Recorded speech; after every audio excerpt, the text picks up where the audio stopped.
Hello everybody. I want to talk today about two very special guitarists. I want to talk to you about Stevie Ray Vaughan, and I want to talk to you about Billy F. Gibbons, two of the most respected guitarists from the rock and blues genre. And I want to go into a little bit of detail about each of their styles from a guitar playing standpoint.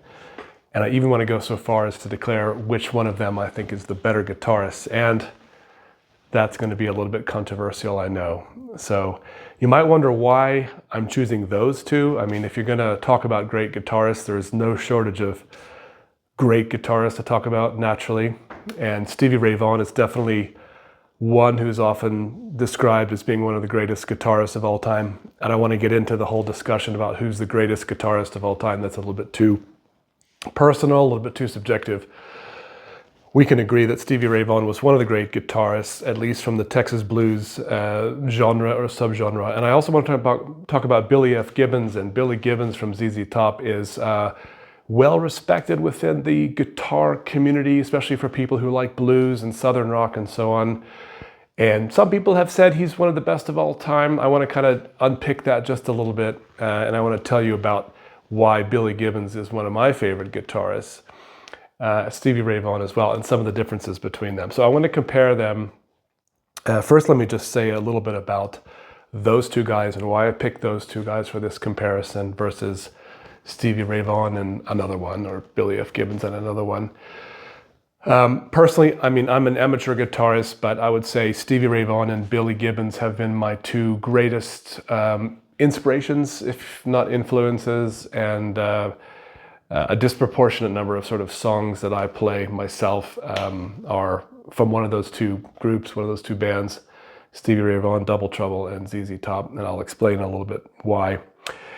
So let's talk just for a moment about Texas blues and what that actually is. I picked those two guys particularly because I think they're two of the most famous exponents of the so-called Texas blues genre or subgenre, and I want to demystify that just a little bit, or explain what that means, or what that means to me. So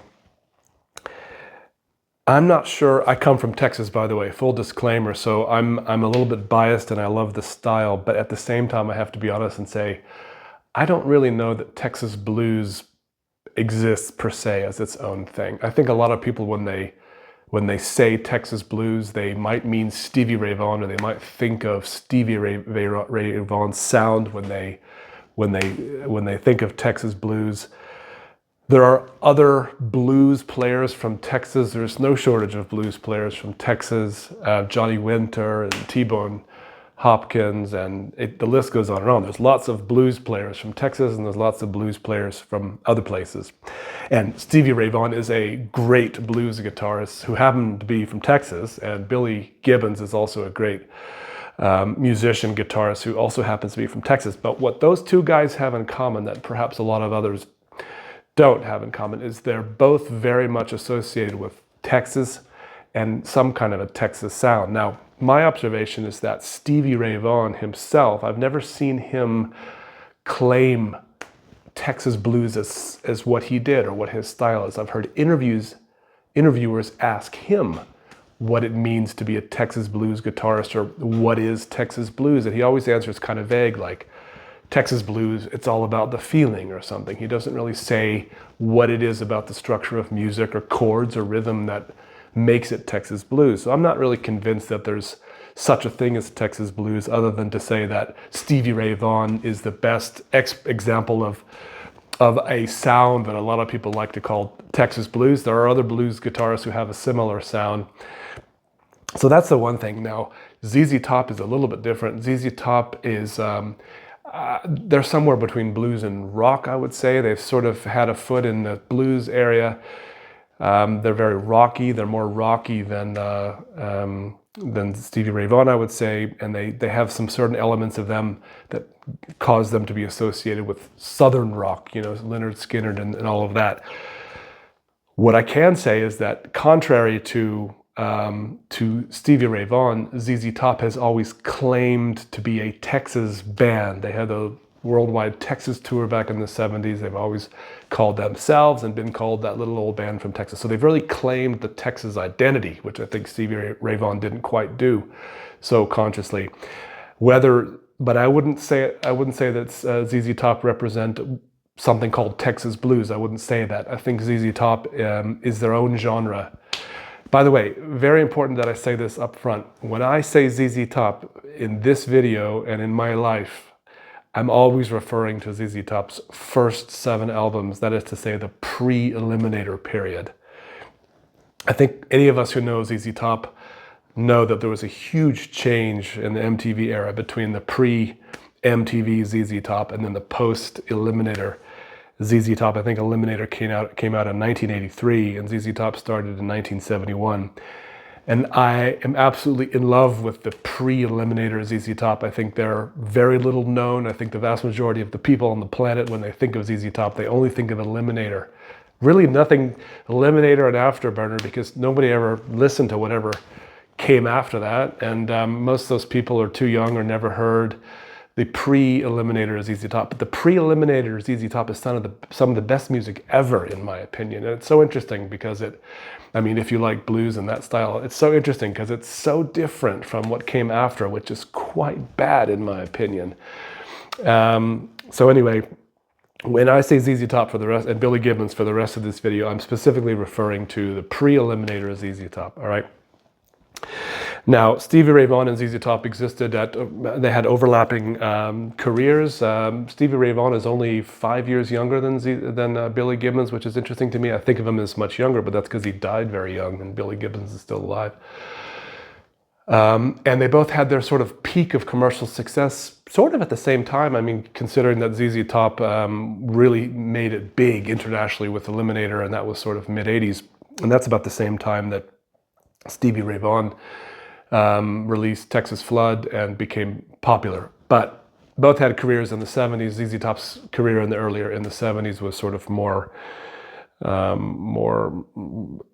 active or successful, you could say, even if they hadn't had international breakouts quite as much. They had a few songs, LaGrange and Tush and so on, in the mid 70s. So anyway, I love both of these guitarists, and I'm speaking of Billy Gibbons from the pre-Eliminator period, and with ZZ Top, and Stevie Ray Vaughan throughout his whole career. Now, I'm going to go into some detail about each of these guitarists, what I like and dislike about them, and where I think their playing is good or not, from the standpoint of an amateur guitarist. Okay, but a big fan, and I listen to their music a lot. And I'm even going to say which one I think is the better guitarist. And for those of you who don't have a lot of time to listen to a long video, or however long this is going to be, I'm going to actually go ahead and tell you right now.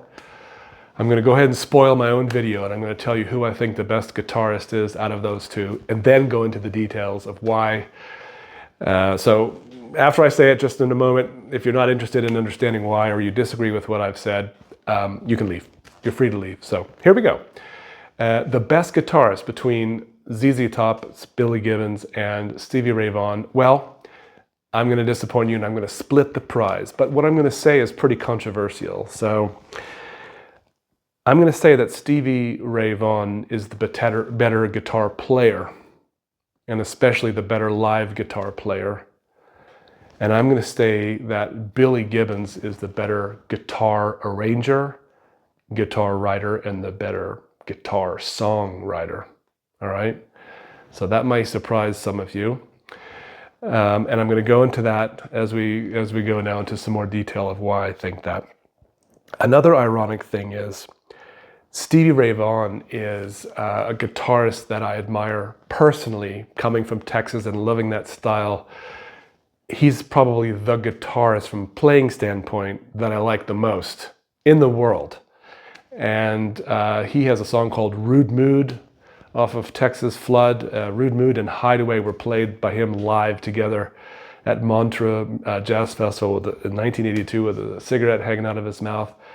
That footage just spellbinds me, and I've always said, as an amateur guitarist, if I can ever play Rude Mood and Hideaway through at that speed accurately, I don't need to accomplish anything else in this life. I mean, as a guitarist or as a person, that's my goal. And I actually warm up with Rude Mood almost every time I play. I love that.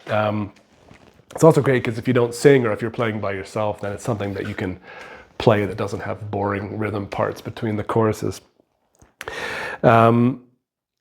But saying that, this is the surprising part. I love Rude Mood. I love Pride and Joy. I love Texas Flood, that song, especially from a playing perspective. And when I watch Stevie Ray Vaughan play those songs, I'm absolutely awestruck with how good he is on the guitar. But here's the funny thing is, I don't necessarily love the songs from a music perspective. Isn't that strange? It means I never dial up Stevie Ray Vaughan on Spotify to hear, unless I'm just researching to try to learn how to play a song. I don't really find Stevie Ray Vaughan's music in the background to be that orally pleasing. It's kind of clangy, jangy, sparkly, kind of brassy. It's a little bit hectic. It's not very relaxing. But it's so great to try to play. It's such a challenge, and he was obviously clearly so talented. On the other side, Billy Gibbons from ZZ Top, his songs are fantastic, and I'm going to get into that in a minute, those first albums. But his playing live is not that great. I'm sorry, Billy Gibbons, if you're watching this, if you were to ever watch this, I have the utmost respect and love for you. But I'm going to be critical of both you and Stevie Ray Vaughan in this video. So anyway, let's go into a little bit more detail about each of these guys. Let's start with Stevie Ray Vaughan.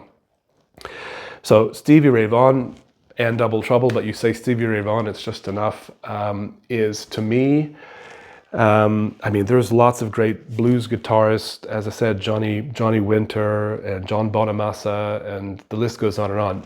Great blues guitarists and great blues shredders are not particularly in short supply. But Stevie Ray Vaughan is certainly something special on the guitar, and one of the things that makes him special is his overall prowess, for sure. I mean, he's absolutely unbelievable what he could do with the guitar.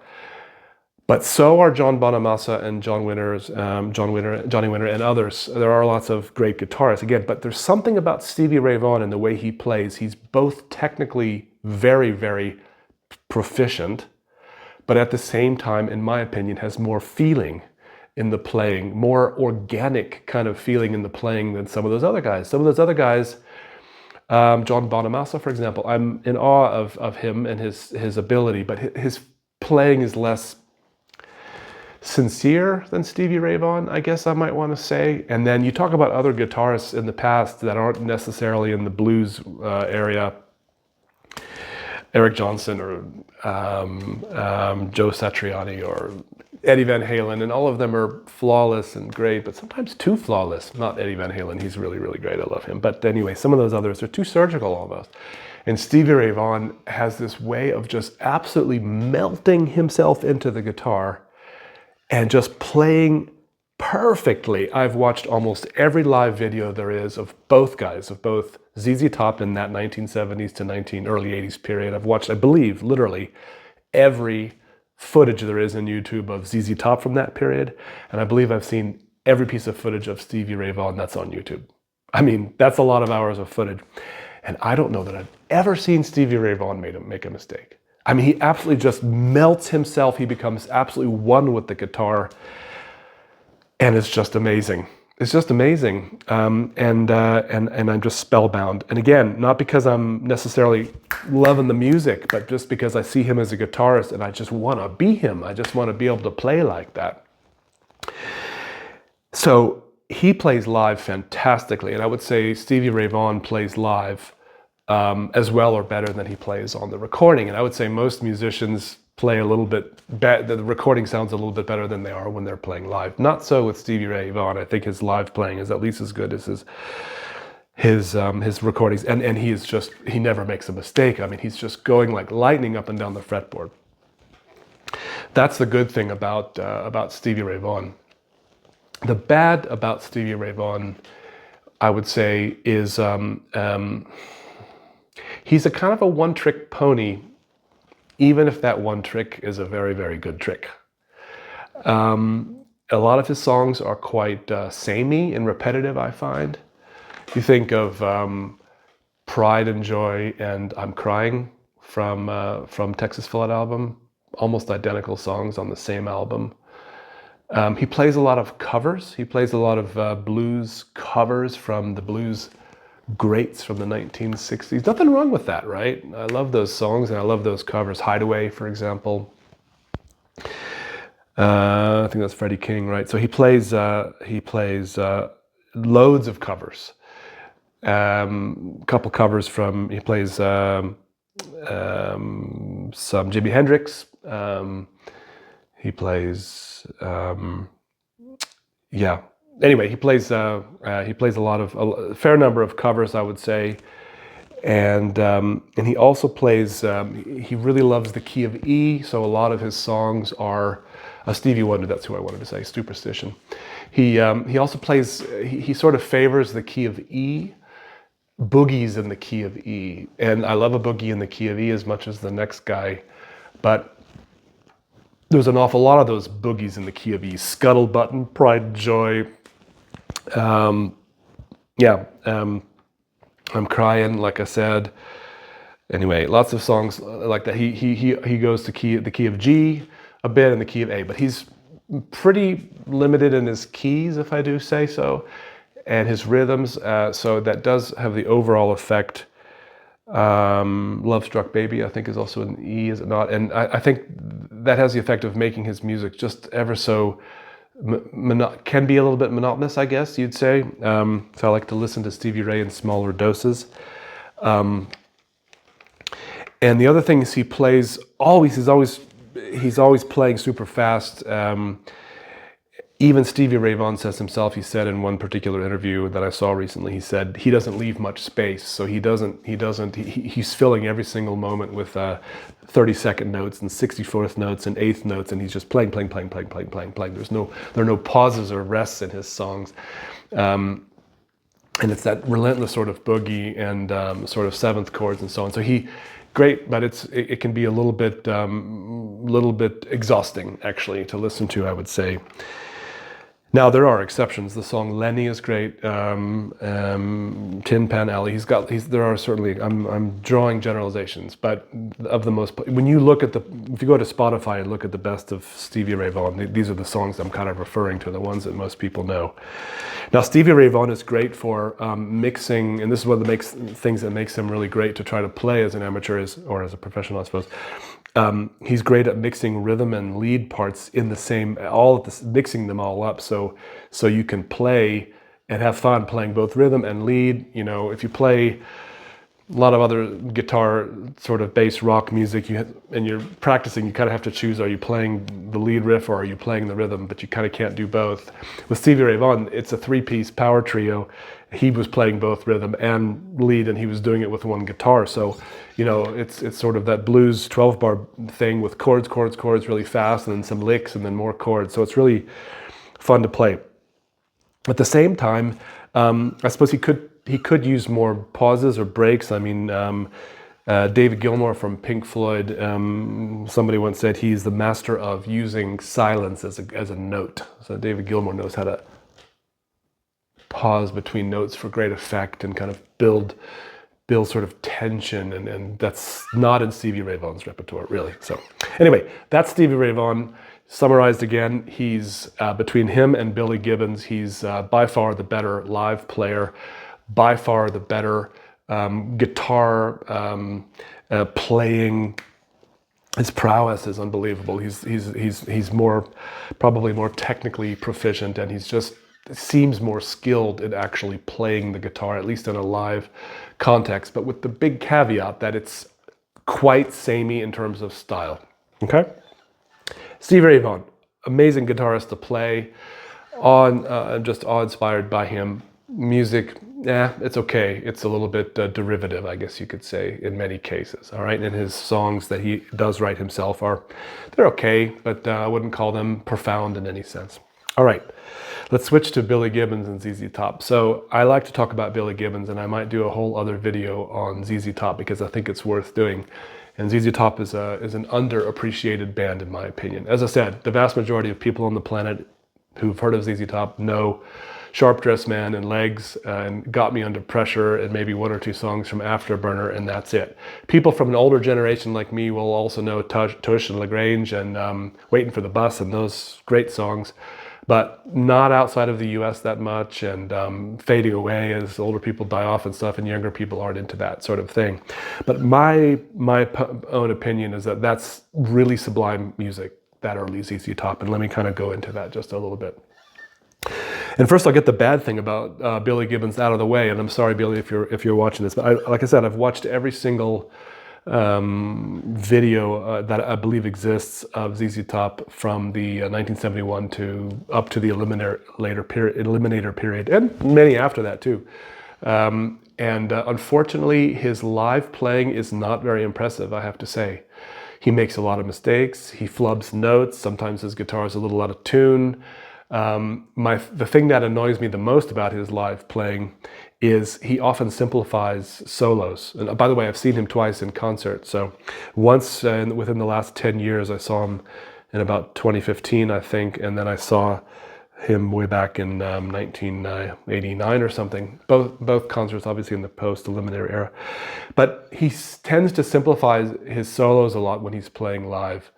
And that really annoys me because he's got some really amazing solos on the recordings on those albums. And you really want to hear that when you see him play live. Stevie Ray Vaughan plays much more faithfully to his recordings.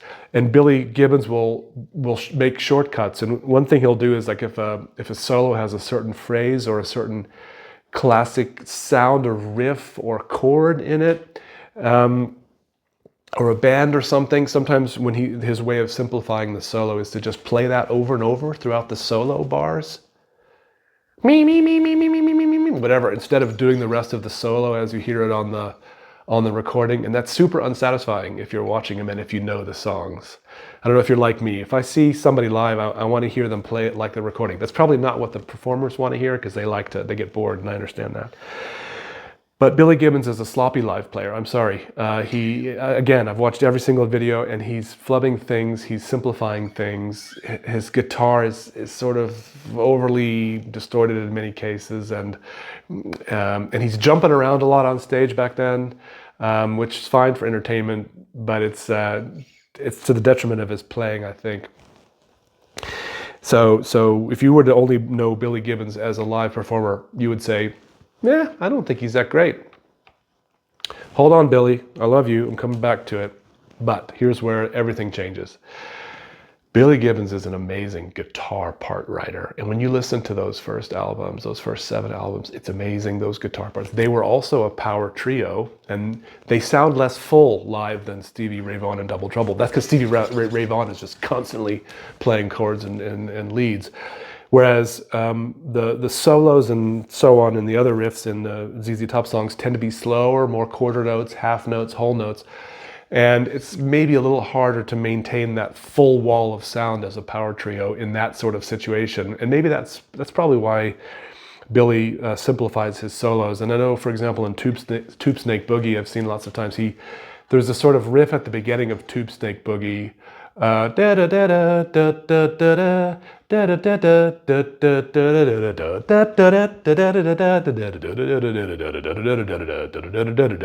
da. I got a gal, blah blah blah, and he kind of skips all that when he's live. He does just a couple of notes of that, and then he kind of goes back to the boogie. Anyway, but the recordings are amazing, and they do double tracking, so they are able to achieve multiple guitar parts with just the one guitarist. So not that that's cheating or anything, but it does allow their sound to be more complex and developed on the recordings. But his guitar writing is his solos in particular, and the turnarounds that they use, change of key and change of rhythm in the middle of songs is really great. It's really much more sophisticated than you would think, and frankly much more sophisticated than Stevie Ray Vaughan. Stevie Ray Vaughan uses lots of ninth chords and uses sort of lots of chord vamps and stuff, and Stevie Ray Vaughan does also lots of interesting turnarounds, but I would say Billy Gibbons does more of that, more interesting, unique turnarounds. Billy Gibbons is not so much of a full chord player, but a lot of his phrases are very interesting and very almost thought-provoking. And I would like to point out a couple of songs that I think of ZZ Top's that are worth listening for anybody who's curious about what I'm saying or wants to know what I'm talking about. Go to their first album, which is called ZZ Top's first album, published in 1971. Now, Billy Gibbons had already had a short, mildly successful stint in Texas with his previous band called Moving Sidewalks, and it was with the Moving Sidewalks that he was discovered by none other than Jimi Hendrix, and actually went on tour with Jimi Hendrix as an opening act for a little while. And legend has it, Jimi Hendrix told Billy Gibbons that he was one of the best guitarists he'd ever seen. Back then, 1967 or 8 or 9, back before ZZ Top, when Billy Gibbons would have been really young. And seeing how Billy Gibbons plays live, I'm surprised Jimmy would say that. But anyway, there you go. So Billy came with the ZZ Top was formed. They had their first album, ZZ Top's first album, in 1971. By the way, I forgot to say, so Stevie Ray Vaughan is almost only ever seen playing a Stratocaster. There are some photos of him holding other guitars, but on all the live recordings I've seen, I'm almost ever seen him playing a Strat. And he has that classic, the sort of Stevie Ray Vaughan classic sound is the neck single coil pickup on the Stratocaster. Clean tone, other than when he's doing Voodoo Child by Jimi Hendrix. He doesn't seem to use a lot of effects. I'm not a gear nerd, so I don't know what they have for pedals and what his amps are and stuff, and I don't really care, frankly. But it's a pretty clean, jangly, single coil Strat kind of sound, a la Eric Clapton and some of those others. That's the classic Stevie Ray Vaughan sound. Very, very clean, I would say. Just ever so a little bit of breakup. Billy Gibbons is associated with the Les Paul, and particularly with his 1959 Les Paul, which he named Pearly Gates. He's associated with that guitar, and unlike Stevie Ray Vaughan, a lot of people talk about Stevie Ray Vaughan as one of the best guitarists ever. Full stop. Fewer people say that about Billy Gibbons, but one thing guitar lovers say about Billy Gibbons is that he has tone, a certain tone. And they don't say that so much about Stevie Ray Vaughan. But they do say that about Billy Gibbons. He's got some tone, and that tone is associated usually with his 1959 Les Paul, which he's seen playing a lot in the early years. Later, they start using all kinds of weird, funky, custom-made guitars that spin around and all sorts of stuff, fur on them and all that bullshit. But his sound is associated with his Les Paul. Whether he only ever plays that Les Paul in the studio, we don't know. Apparently, Jimi Hendrix gave him a pink Strat, and apparently some people say he's used that on some recordings and so on. So I don't know, but he's got this thick humbucker sound. And in the post-Eliminator years, by the way, it's just over fuzzy. It's just like underwater. It's just covered in fuzz, the sound, and I just don't like that sound at all. Ever since Recycler, he's done that. Why, Billy? You're such a good player, or you create such good music. Why do you have to use that annoying, overly fuzzed out sound? I just don't like it. It interferes from the quality, in my opinion. And all of the gazillions of albums that they've had after Afterburner, I think, are, boring at best. La Futura, I don't know what year that was released. That one kind of is okay, has a couple of songs that sort of suggest or hint back to their old days, but it just feels so uninspired. It just doesn't, the hooks aren't there, and the tone is just weird and artificial sounding. But the first albums, the songs are all very different. I mean, this is a stark contrast to Stevie Ray Vaughan. The songs are different. Every song's different, really, from the other song. Almost none of them are covers. As a matter of fact, in the first 7 albums of ZZ Top, all the ones up to and just before Eliminator, I believe, I could be wrong, but I believe there's only one cover in that whole list. And that would be Dust My Broom by Robert Johnson. He plays Dust My Broom on, or they play Dust My Broom on Degüello. I don't know of any other cover that they play, so kudos, hats off to them for writing almost all of their songs. And Billy Gibbons, I believe, is the main writing force to their songs. At least he's the main one credited for their songs. And their albums through this period, they evolve interestingly, El Loco and DeGuello, and there's lots of interesting new sounds, and you hear them progressing. And you can kind of anticipate as they move up towards Eliminator, you can kind of see them heading in that direction with more processing and more synths and so on. But right up through DeGuello, you never, in spite of that, some sort of thicker and thicker and thicker layers of some processing that are appearing. In spite of that, you never lose that wonderful, really raw, authentic guitar blues bass that he has, at least recorded. So just a couple of examples of, I love most of those songs from all of those albums, and Jesus Just Left Chicago. I mean, come on, people. I mean, from Waiting for the Bus right into Jesus Just Left Chicago, waiting for the bus all day. Jesus just left Chicago and he's bound for New Orleans. I mean, it's awesome music. I love it. It's just such a unique change. And the blue is so bluesy, right? So let's go back to his first album, which was really interesting because as a first album, it's quite bold, it's quite unashamed, it's quite, I don't give a beep. They're just playing what they play. They were known as being a live band at the time and playing roadhouses and bars and so on. And you kind of get that feeling that that's the sort of thing that they're just playing the things they've hashed out. And their songs are just so unusual and so unique. And and on that album in particular, there's just lots of differences within the songs. And my favorite guitar song, my favorite ZZ Top song, my favorite Billy Gibbons song of all time, here we go, is Brown Sugar, okay? Brown Sugar on ZZ Top's first album. If you don't know the song, it has nothing to do with Brown Sugar from the Rolling Stones. It's its own song. It's an absolutely sublime piece of guitar work.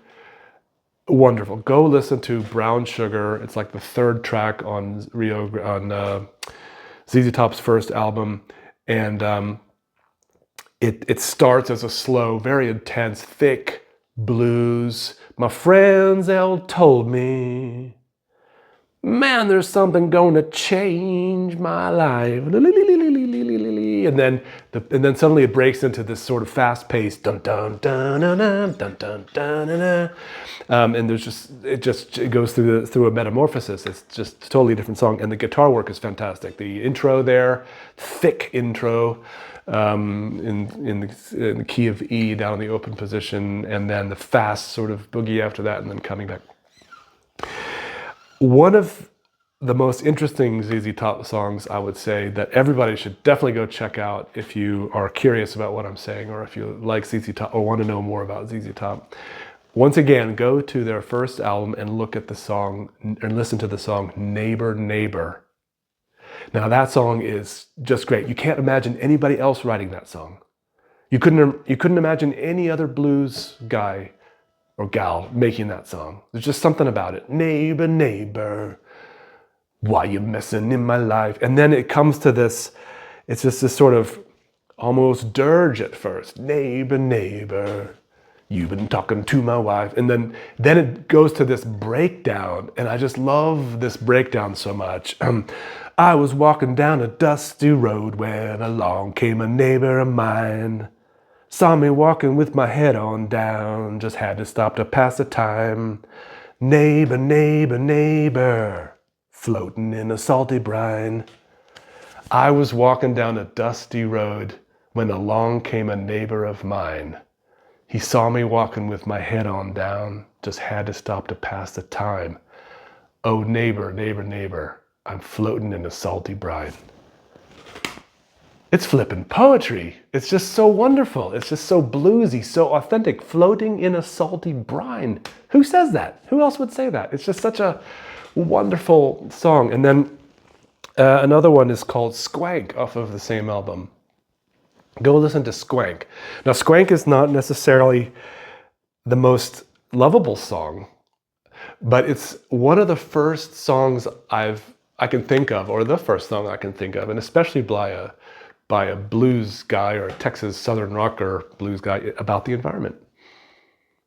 It's a song, I believe, my interpretation is about the degrading environment, written in 1971. Soon we'll all be breathing out of tanks if something ain't done about the squank. Talking about air pollution. And the song itself is just an absolute smorgasbord.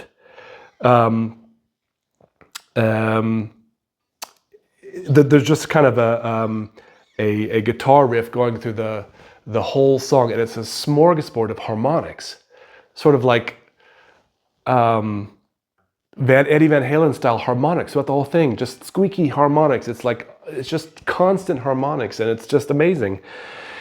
Go listen to Squank and hear an early Texas blues song about the environment.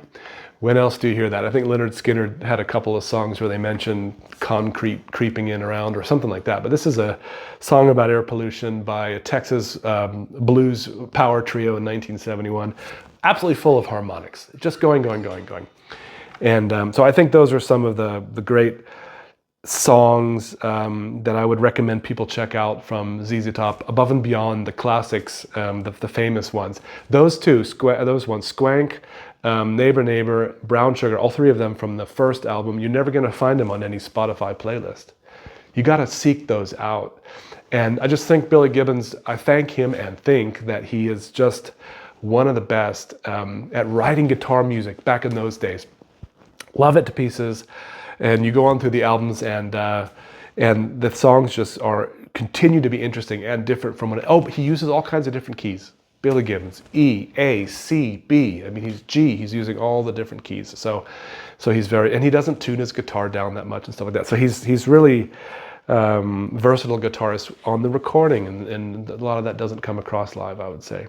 So there you have it, my analysis of ZZ Top with Billy Gibbons, or Billy Gibbons, who, again, to summarize, wrote amazing guitar music, some of my favorite ever in that 1971 to 83 period, but doesn't play that well live, if I'm honest.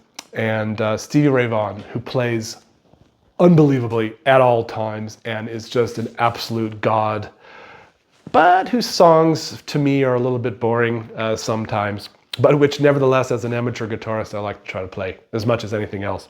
Now, I'll maybe be inspired to do another video on ZZ Top, because that's a weird band, as I said before, amazing at the beginning, a bit shit afterwards, the whole Texas blues thing and what that actually means. But I hope you enjoyed this video. Be curious to know from your comments who agrees or disagrees with my assessments there about those two. Anyway, keep well and rock on.